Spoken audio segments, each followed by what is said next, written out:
ಇಂದು ವಿಜಯನಗರ ವಿಧಾನಸಭಾ ಕ್ಷೇತ್ರದ ಮಾನ್ಯ ಶಾಸಕರಾದ ಶ್ರೀ ಎಚ್.ಆರ್. ಗವಿಯಪ್ಪ ಅವರ ಆದೇಶದ ಮೇರೆಗೆ ವಿಜಯನಗರ ವಿಧಾನಸಭಾ ಕ್ಷೇತ್ರದ ಬ್ಲಾಕ್ ಕಾಂಗ್ರೆಸ್ ಸಮಿತಿ ನೇತೃತ್ವದಲ್ಲಿ ಡಾಕ್ಟರ್ ಬಿ.ಆರ್. ಅಂಬೇಡ್ಕರ್ ವೃತ್ತದ ಬಳಿ ಬೃಹತ್ ಪ್ರತಿಭಟನೆ ನಡೆಸಲಾಯಿತು.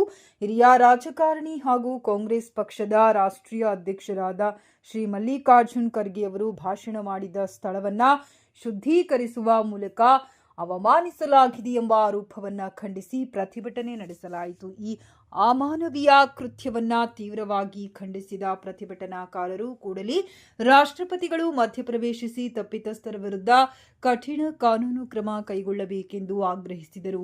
ಈ ಸಂದರ್ಭದಲ್ಲಿ ಬ್ಲಾಕ್ ಕಾಂಗ್ರೆಸ್ ಸಮಿತಿ ಅಧ್ಯಕ್ಷರು, ಪಕ್ಷದ ಮುಖಂಡರು, ಕಾರ್ಯಕರ್ತರು ಹಾಗೂ ಸಾರ್ವಜನಿಕರು ಹೆಚ್ಚಿನ ಸಂಖ್ಯೆಯಲ್ಲಿ ಪಾಲ್ಗೊಂಡಿದ್ದರು. ಪ್ರತಿಭಟನೆಯ ಅಂಗವಾಗಿ ತಹಶೀಲ್ದಾರ್ ಅವರ ಮೂಲಕ ರಾಷ್ಟ್ರಪತಿಗಳಿಗೆ ಮನವಿ ಪತ್ರವನ್ನ ಸಲ್ಲಿಸಲಾಯಿತು.